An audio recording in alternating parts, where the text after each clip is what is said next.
നമസ്കാരം. 26 നിരപരാധികളെയാണ് കാശ്മീരിലെ പഹൽഗാമിൽ ഭീകരവാദികൾ കൊന്നുകളഞ്ഞത്. ഭീരുവാദികളാണ് ഇവർ. ഭീകരവാദികൾ എന്നിവരെ വിളിക്കുന്നതിനേക്കാൾ നല്ലത് ഭീരുക്കളാണ്. ആയുധം കയ്യിലില്ലാത്ത നിരായുധരായിട്ടുള്ള നിരപരാധികളായിട്ടുള്ള 26 പേരെ ഇവർ കൊന്നത് ഇവർക്ക് ചില ലക്ഷ്യങ്ങൾ ഉണ്ടായിരുന്നു. അവരുടെ മതം ചോദിച്ചു, മുസ്ലിം അല്ല എന്ന് പേരുകൊണ്ടവർ ഉറപ്പിച്ചു, സുന്നത്ത് കഴിഞ്ഞിട്ടുണ്ടോ എന്ന് പരിശോധിച്ചു, അതുപോലെ തന്നെ കലിമ ചൊല്ലാൻ പറഞ്ഞു. ഇതിൽ നിന്നെല്ലാം അവർ മുസ്ലിം അല്ല എന്നവർ മനസ്സിലാക്കി. അങ്ങനെ മുസ്ലിം അല്ല എന്ന് ഉറപ്പിച്ച് കുറച്ചാളുകളെ കൊന്നു, കുറച്ചാളുകളെ വെറുതെ വിട്ടു. ഈ വെറുതെ വിട്ട ആളുകൾ നാളെ ലോകത്തോട് വിളിച്ചു പറയണം അവിടെ സംഭവിച്ചത് എന്താണ്, ഭീകരവാദികൾ ഏത് രീതിയിലാണ് അവരോട് പെരുമാറിയത്. ഇക്കാര്യം ലോകത്തെ അറിയിക്കണം. അങ്ങനെ വന്നാൽ മാത്രമേ ഇവിടുത്തെ ഹിന്ദുക്കളും മുസ്ലിങ്ങളും തമ്മിൽ ഒരു പ്രശ്നം ഉണ്ടാവുകയുള്ളൂ, പരസ്പരം അടിക്കുകയുള്ളൂ. അങ്ങനെ പരസ്പരം ഭിന്നിപ്പിച്ച് കലാപമുണ്ടാക്കി അത്തരത്തിലൊരു മുതലെടുപ്പ് നടത്തുന്നതിന് വേണ്ടിയാണ് ഭീകരവാദികൾ ശ്രമിച്ചത്. ചില പ്രതികരണങ്ങൾ സമൂഹ മാധ്യമങ്ങളിൽ എന്റെ ശ്രദ്ധയിൽപ്പെട്ടു. അതായത് ഇവിടെ ജിഹാദികളെയൊക്കെ പാകിസ്ഥാനിലേക്ക് കയറ്റിവിടണം എന്നതാണ് ആ പ്രതികരണം. അങ്ങനെ ഒരുപാട് ആളുകൾ വിഷം കലക്കുന്നുണ്ട്. കാശ്മീരിലെ പഹൽഗാമിൽ നടന്ന ഈ ആക്രമണത്തെ ഒരാളും ന്യായീകരിച്ചിട്ടില്ല. അത്തരത്തിൽ ആ ആക്രമണത്തിന് പുറകിൽ പ്രവർത്തിച്ചത് ആരാണെങ്കിൽ പോലും രാജ്യം ശക്തമായ നടപടി സ്വീകരിക്കണം എന്നത് തന്നെയാണ് ഓരോ പൗരന്റെയും അഭിപ്രായം. പ്രതീക്ഷയ്ക്ക് വക നൽകുന്ന ഒരുപാട് നീക്കങ്ങൾ രാജ്യം നടത്തിയിട്ടുണ്ട്. സിന്ധു നദീജല കരാറുമായി ബന്ധപ്പെട്ട ആ കരാർ മരവിപ്പിച്ചിട്ടുണ്ട്. അതുപോലെ തന്നെ പ്രതിരോധ രംഗത്തുള്ള പാക് പൗരന്മാർ 48 മണിക്കൂറിനകം രാജ്യം വിടണം എന്ന് പറഞ്ഞിട്ടുണ്ട്. പാക് പൗരന്മാർക്ക് യാത്രാവിലക്ക് ഏർപ്പെടുത്തിയിട്ടുണ്ട്. അവർക്ക് വിസ കൊടുക്കേണ്ട തീരുമാനിച്ചിട്ടുണ്ട്. ഒരുപാട് നീക്കങ്ങൾ നടത്തി. പാകിസ്ഥാനും ചില നീക്കങ്ങൾ ഇപ്പോൾ നടത്തി വരികയാണ്. അവരുടെ ഭാഗത്തു നിന്നും ചില പ്രതികരണങ്ങൾ ഉണ്ടാകുന്നുണ്ട്. ഒരു കാര്യം പറയാനുള്ളത്, പാകിസ്ഥാന് ഈ നടന്ന ആക്രമണവുമായി ബന്ധപ്പെട്ട് എന്തെങ്കിലും പങ്ക് അവർക്കുണ്ടെങ്കിൽ, ആ രാജ്യത്തെ ഏതെങ്കിലും ഭീകരവാദ സംഘടനകൾക്കുണ്ടെങ്കിൽ, ആ രാജ്യത്തെ ഭരണകൂടത്തിനുണ്ടെങ്കിൽ, നയതന്ത്ര നീക്കങ്ങൾ പോരാ, ശക്തമായി തന്നെ അതിനെ നേരിടണം. ഒരു സൈനിക നീക്കം നടത്തണം. ഇനി ഒരിക്കലും ഇത്തരത്തിലുള്ള ആളുകൾ തലപൊക്കരുത്. ഒരു പൗരൻ എന്നുള്ള നിലയ്ക്ക് എന്റെ അഭിപ്രായം അത് തന്നെയാണ്. ഈ അഭിപ്രായം തന്നെയാണ് എല്ലാവരും പങ്കുവെക്കുന്നത്.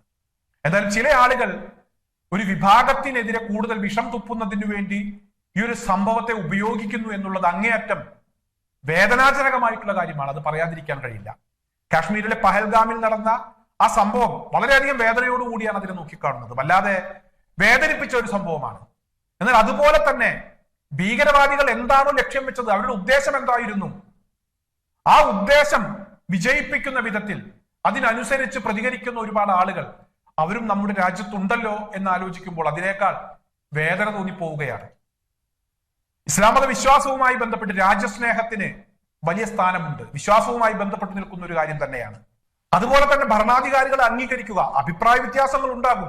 അത് പറയേണ്ട വേദികളിൽ പറയേണ്ട സമയത്ത് പറയേണ്ടതുപോലെ പറയുക, അവതരിപ്പിക്കേണ്ടതുപോലെ അവതരിപ്പിക്കുക.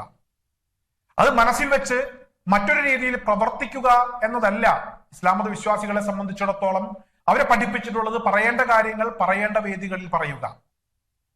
ബാബരി മസ്ജിദ് വിഷയവുമായി ബന്ധപ്പെട്ട് ഇവിടുത്തെ വിശ്വാസികൾക്ക് വല്ലാതെ വേദനിച്ച ഒരു സംഭവമാണ്. പള്ളി തകർത്തതും അതിനുശേഷം ഉണ്ടായിട്ടുള്ള സംഭവങ്ങളും ഒരുപാട് പ്രതികരണങ്ങളും ഒക്കെ വിശ്വാസികളെ വല്ലാതെ വേദനിപ്പിച്ചിട്ടുണ്ട്. കോടതി ആ വിഷയത്തിൽ അവസാനമായി ഒരു വിധി പറഞ്ഞു. ആ വിധി പറഞ്ഞതിന് ശേഷം ആ വിഷയം ഓരോരുത്തരും മറക്കാൻ ശ്രമിച്ചു. കൂടുതൽ ആ വിഷയവുമായി ബന്ധപ്പെട്ട് അഭിപ്രായങ്ങൾ ഉണ്ടെങ്കിലും അത് പറയേണ്ട സമയങ്ങളിൽ പറയുന്നു എന്നല്ലാതെ ബാബരി മസ്ജിദ് ഒരു കലാപ വിഷയമാക്കാൻ ഇവിടുത്തെ ഒരു വിശ്വാസിയും ഇറങ്ങി പുറപ്പെട്ടിട്ടില്ല. പൗരത്വ നിയമ ഭേദഗതി വിഷയം അതൊരു ഭരണഘടനാ വിഷയമാണ്. ആ വിഷയവുമായി ബന്ധപ്പെട്ടും തെരുവിൽ ഇറങ്ങേണ്ട സമയത്ത് തെരുവിൽ ഇറങ്ങി, സമരം ചെയ്യേണ്ട സമയത്ത് സമരം ചെയ്തു. പറയാനുള്ള അഭിപ്രായങ്ങൾ, അഭിപ്രായ സ്വാതന്ത്ര്യം നമ്മുടെ രാജ്യത്തുണ്ട്. അത് പറയേണ്ട സമയങ്ങളിൽ പറഞ്ഞു. അതോടൊപ്പം ഏറ്റവും അവസാനം പാർലമെന്റിൽ കൊണ്ടുവന്ന, രാജ്യസഭയിൽ കൊണ്ടുവന്ന വഖഫ് നിയമ ഭേദഗതി, ഈ വിഷയവുമായി ബന്ധപ്പെട്ടും പറയാനുള്ള കാര്യങ്ങൾ പറഞ്ഞിട്ടുണ്ട്. അത് അഭിപ്രായ സ്വാതന്ത്ര്യമുണ്ട്. നമുക്ക് അനുവദിച്ചിട്ടുള്ള ആ സ്വാതന്ത്ര്യത്തിനകത്തു നിന്നുകൊണ്ട് പരിധി വിടാതെ പറയാനുള്ള കാര്യങ്ങൾ പറഞ്ഞു. സുപ്രീം കോടതിയെ സമീപിച്ചു. ഇതിലപ്പുറം മനസ്സിൽ മറ്റൊരു ചിന്തയില്ല. രാജ്യം വളരെ പ്രധാനപ്പെട്ടതാണ്. രാജ്യത്തോടുള്ള സ്നേഹം അത് വളരെ പ്രധാനപ്പെട്ടതാണ്. അതോടൊപ്പം തന്നെ ഈ രാജ്യം വല്ലാതെ വേദനിച്ചു നിൽക്കുന്ന, വിറങ്ങലിച്ചു നിൽക്കുന്ന ഒരു സമയത്ത് ഈ രാജ്യത്തെ ഭരണാധികാരികൾ എടുക്കുന്ന തീരുമാനവുമായി സഹകരിക്കുക, അതിൽ പിന്തുണ പ്രഖ്യാപിക്കുക. അത് വിശ്വാസികളെ സംബന്ധിച്ചിടത്തോളം അവരുടെ കടമയാണ്. പാകിസ്ഥാനെതിരെ ശക്തമായ നടപടികൾക്ക് രാജ്യം തുടക്കം കുറിച്ചു എന്ന കാര്യം ഞാൻ പറഞ്ഞു. തീർച്ചയായും ഇപ്പോഴെടുത്ത നടപടികൾ പോരാ എന്നുള്ളതാണ് ഒരു പൗരൻ എന്നുള്ള നിലക്കും, ഒരു വിശ്വാസി എന്നുള്ള നിലക്കും, ഒരു ഇസ്ലാമത വിശ്വാസി എന്നുള്ള നിലക്കും എനിക്ക് പറയാനുള്ളത്. സൈനികമായിട്ടുള്ള നീക്കങ്ങൾ നടത്തണം, നയതന്ത്ര നീക്കങ്ങൾ പോരാ. ആ രാജ്യത്തിന് പങ്കുണ്ടെങ്കിൽ, ആ രാജ്യത്തെ ഏതെങ്കിലും ഭീകരവാദ സംഘടനകൾക്ക് കാശ്മീരിൽ നടന്ന ആ ഭീകരവാദി ആക്രമണവുമായി ബന്ധപ്പെട്ട എന്തെങ്കിലും പങ്കുണ്ടെങ്കിൽ ശക്തമായ നടപടി സ്വീകരിച്ചേ മതിയാകൂ. ഇപ്പോൾ സ്വീകരിച്ച നടപടികൾ നമുക്ക് പ്രതീക്ഷ നൽകുന്നതാണ്. ഇതുകൊണ്ട് അവസാനിപ്പിക്കരുത് എന്ന് ഞാൻ ഒരിക്കൽ കൂടെ അഭ്യർത്ഥിക്കുകയാണ്. എന്തായാലും സമൂഹ മാധ്യമങ്ങളിൽ വിഷം ചീറ്റിക്കൊണ്ടിരിക്കുന്ന ആളുകൾക്ക് ഇന്നലെ മേജർ രവി ഇവിടെ ചില ചാനലുകൾക്ക് കൊടുത്ത ഒരു അഭിമുഖമുണ്ട്. അദ്ദേഹത്തിന് പറയാനുള്ള കുറച്ച് കാര്യങ്ങൾ പറഞ്ഞു. മേജർ രവി എനിക്ക് നേരിട്ടറിയാം, അദ്ദേഹത്തെ ഞാൻ നേരിട്ട് കണ്ടിട്ടുണ്ട്, നേരത്തെ ഇന്റർവ്യൂ ചെയ്തിട്ടുണ്ട്. അദ്ദേഹം പെട്ടെന്ന് പറയാനുള്ള കാര്യങ്ങൾ പെട്ടെന്ന് പറയുന്ന ഒരു മനുഷ്യരാണ്. അദ്ദേഹം ഒരു പട്ടാളക്കാരനായി മാറി ഈ കഴിഞ്ഞ ദിവസം. പറയാനുള്ള കാര്യങ്ങൾ വളരെ കൃത്യമായി പറഞ്ഞു. എന്തുകൊണ്ട് അവിടെ ഒരു സുരക്ഷാ വീഴ്ച ഉണ്ടായി എന്ന് ചോദിച്ചാൽ എനിക്കത് അറിയില്ല. എന്തായാലും ഈ രാജ്യത്തെ ഹിന്ദുക്കളും മുസ്ലിങ്ങളും തമ്മിൽ തല്ലണം, തമ്മിൽ തല്ലി പരസ്പരം കലാപമുണ്ടാക്കി ഈ രാജ്യത്തെ സമാധാന അന്തരീക്ഷം പൂർണ്ണമായും തകർത്ത് കളയണം. ഇവിടുത്തെ സൗഹാർദ്ദം അത് അവർക്ക് തീരെ പിടിക്കുന്നില്ല. അതുകൊണ്ട് തന്നെ ഈ സൗഹാർദ്ദം ഇവിടെ നിലനിൽക്കുന്ന കാലത്തോളം ഈ രാജ്യത്തെ തോൽപ്പിക്കാൻ കഴിയില്ല എന്ന് മനസ്സിലാക്കിയ ആളുകളാണ് ഈ ഭീകരാക്രമണത്തിന് പുറകിൽ. ഇത് മേജർ രവി പറഞ്ഞ വാക്കുകളാണ്. എന്തായാലും അദ്ദേഹത്തിന് ഞാൻ ആത്മാർത്ഥമായ ഒരു സല്യൂട്ട് നൽകുകയാണ്. അദ്ദേഹം ഈ കഴിഞ്ഞ സമയങ്ങളിൽ പലപ്പോഴും അദ്ദേഹം പറഞ്ഞ പല വിഷയങ്ങളും പല വിധത്തിലുമുള്ള ചർച്ചകൾക്ക് കാരണമായിട്ടുണ്ട്. ഇവിടെ മേജർ രവി പറയേണ്ട സമയത്ത് ഒരു പട്ടാളക്കാരനായി മാറി അദ്ദേഹം കൃത്യമായി പറയേണ്ട കാര്യങ്ങൾ പറഞ്ഞു. അതോടൊപ്പം തന്നെ ചില വസ്തുതകൾ ചിലർക്കൊന്നും മനസ്സിലാകുന്നില്ലെങ്കിലും ചില വസ്തുതകൾ ഇങ്ങനെ പുറത്തു വന്നുകൊണ്ടിരിക്കുകയാണ്. രാമചന്ദ്രൻ എന്ന് പറയുന്ന ഒരു മനുഷ്യനെ തീവ്രവാദികൾ വെടിവെച്ചു കൊന്നു. അദ്ദേഹത്തിന്റെ മകൾ ആരതി മാധ്യമങ്ങൾക്ക് മുന്നിൽ, ആ മരണം നടന്ന അധികം സമയമായിട്ടില്ല, ഇപ്പോൾ സത്യങ്ങൾ വിളിച്ചു പറഞ്ഞുകൊണ്ടിരിക്കുകയാണ്. ഒരു വിഭാഗം ആളുകൾ ഭീകരവാദികൾ എന്താണോ ലക്ഷ്യം വെച്ചത്, ആ ഭീകരവാദികൾ ഉദ്ദേശിച്ച കാര്യങ്ങൾ ഒന്നുകൂടെ അവരെ സഹായിക്കും വിധത്തിലുള്ള നിലപാടുകൾ എടുക്കുമ്പോൾ, ഞാൻ പറഞ്ഞു വന്നത് ഇവിടുത്തെ ഹിന്ദുക്കളും മുസ്ലിങ്ങളും തമ്മിൽ തല്ലണം, അതാണ് ഭീകരവാദികളുടെ ലക്ഷ്യം. അതുകൊണ്ടാണ് അവർ മതം ചോദിച്ചത്. മതം ചോദിച്ച് മുസ്ലിം അല്ല എന്ന് ഉറപ്പുവരുത്തിയതിനു ശേഷം ആളുകളെ കൊന്നത് അവർ അത്തരത്തിലൊരു അടി ഉണ്ടാകുന്നതിന് വേണ്ടിയാണ്, ഒരു കലാപം ഉണ്ടാകുന്നതിന് വേണ്ടിയാണ്. മുസ്ലിങ്ങളായിട്ടുള്ള ആളുകളെ അവർ മുസ്ലിമാണെന്ന് മനസ്സിലാക്കി അവർ വെറുതെ വിട്ടു. എന്തായാലും മരിച്ച ആളുകളുടെ ബന്ധുക്കൾ ഇപ്പോൾ അത് ലോകത്തോട് പറയുന്നുണ്ട്. പക്ഷേ പലരും പ്രതീക്ഷിച്ച രീതിയിലല്ല അവർ രംഗത്തെത്തിയത്. ചിലരൊക്കെ വല്ലാതെ ആഗ്രഹിച്ചിരുന്നു. അവരുടെ ഫേസ്ബുക്കിലുള്ള അവരുടെ പ്രതികരണങ്ങൾ, അതുപോലെ തന്നെ അവരുടെ ചില കമന്റുകൾ, അവരുടെ ചില പോസ്റ്റുകൾ, ഇതിൽ നിന്നൊക്കെ അവരെന്താണ് ആഗ്രഹിച്ചത് എന്ന കാര്യം വ്യക്തമാണ്. എന്നാൽ ആ ആഗ്രഹങ്ങൾക്ക് ശക്തമായ തിരിച്ചടി നൽകിക്കൊണ്ട് അച്ഛന്റെ മരണം കഴിഞ്ഞ് ആ ഒരു വേദനയിൽ നിന്ന് ഇപ്പോഴും മോചനമായിട്ടില്ല. ആ വേദന അവരുടെ മുഖത്തുണ്ട്. ആരതി എന്ന് പറയുന്ന, രാമചന്ദ്രൻ എന്ന് പറയുന്ന കൊച്ചിയിലെ ഇടപ്പള്ളിയിലുള്ള ആ മനുഷ്യന്റെ മകൾ മാധ്യമങ്ങൾക്ക് മുന്നിൽ പറയുകയാണ്, മുസാഫിർ സമീർ എന്ന് പറയുന്ന 2 ഡ്രൈവർമാരുണ്ടായിരുന്നു, അവരെനിക്ക് ചേട്ടനും അനിയനും പോലെയാണ്, അങ്ങനെയാണ് അവർ ഞങ്ങളെ സഹായിച്ചത്. അച്ഛന്റെ മൃതദേഹം മോർച്ചറിയിലായിരുന്നു. ആ മോർച്ചറിക്ക് മുന്നിലൊക്കെ നിൽക്കുന്ന സമയത്ത് സമാധാനിപ്പിച്ച് അവരും കൂടെ ഉണ്ടായിരുന്നു. അങ്ങനെ ഒരുപാട് കാര്യങ്ങൾ കാശ്മീരിലെ മുസ്ലിങ്ങളായിട്ടുള്ള ആളുകൾ, കാശ്മീരിലെ സാധാരണക്കാരായിട്ടുള്ള ആളുകൾ അവരെങ്ങനെയാണ് പെരുമാറിയത്, അവർ ഇടപെട്ടത് ഏത് രീതിയിലാണ്, അവരുടെ ഭാഗത്തു നിന്നുണ്ടായിട്ടുള്ള അനുഭവങ്ങൾ എന്താണ് എന്ന് ഇപ്പോൾ ലോകത്തോട് വിളിച്ചു പറയുകയാണ്. ഭീകരവാദികൾക്കും തെറ്റി എന്നുള്ളതാണ്. ഭീകരവാദികൾ ഇവിടെ ഹൈന്ദവ വിശ്വാസവുമായി ബന്ധപ്പെട്ട് നിൽക്കുന്ന ആളുകൾ അവർ പറഞ്ഞ കാര്യങ്ങൾ, അവരുദ്ദേശിച്ച കാര്യങ്ങൾ അതേ രീതിയിലൂടെ സഞ്ചരിക്കുമെന്നാണ് ഈ ഭീകരവാദികൾ മനസ്സിലാക്കിയത്.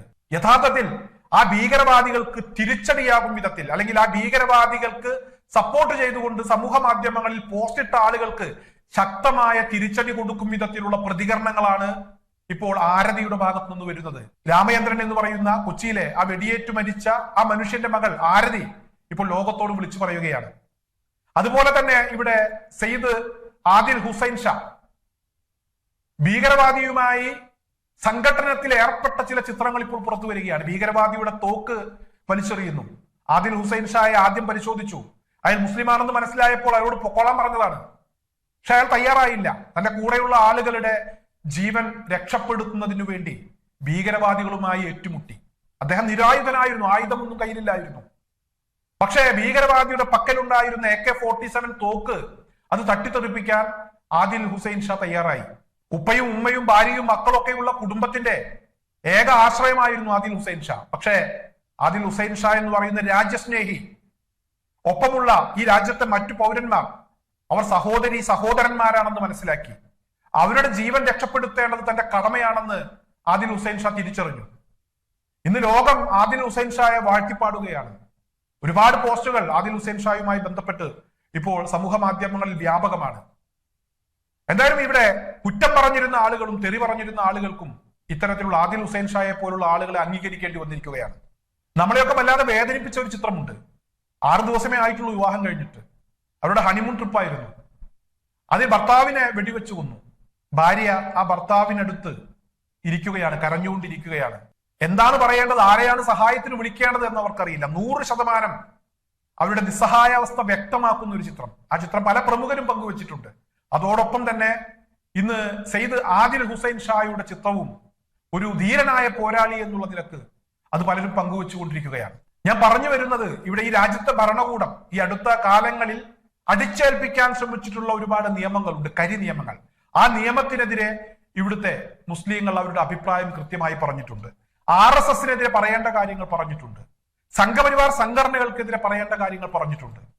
കാരണം അവരുടെ ഒരു രീതി എന്ന് പറയുന്നത് ഈ കഴിഞ്ഞ ദിവസങ്ങളിൽ ക്രൈസ്തവ വിഭാഗങ്ങളുടെ ദേവാലയങ്ങൾക്കെതിരെ, മുസ്ലിം പള്ളികൾക്കെതിരെ, അല്ലെങ്കിൽ ബീഫ് കഴിച്ചതിനെതിരെ, ഭക്ഷണം കഴിച്ചതിനെതിരെ, വസ്ത്രം ധരിച്ചതിനെതിരെയൊക്കെ അവരുടെ ഭാഗത്ത് നിന്ന് പല വിധത്തിലുമുള്ള അക്രമങ്ങൾ ഉണ്ടായിട്ടുണ്ട്. ആ അക്രമങ്ങൾക്കെതിരെയാണ് പറഞ്ഞത്.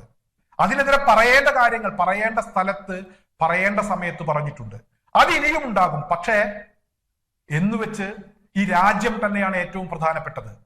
വളരെ പ്രതിസന്ധി നിറഞ്ഞ ഒരു സാഹചര്യത്തിൽ, രാജ്യം വല്ലാതെ വേദനിച്ചു നിൽക്കുന്ന ഒരു സമയത്ത് ഈ രാജ്യത്തിന്റെ ഭരണകൂടം അതിശക്തമായ നിലപാടുകളുമായി നടപടികളുമായി മുന്നോട്ട് പോവുകയാണ്.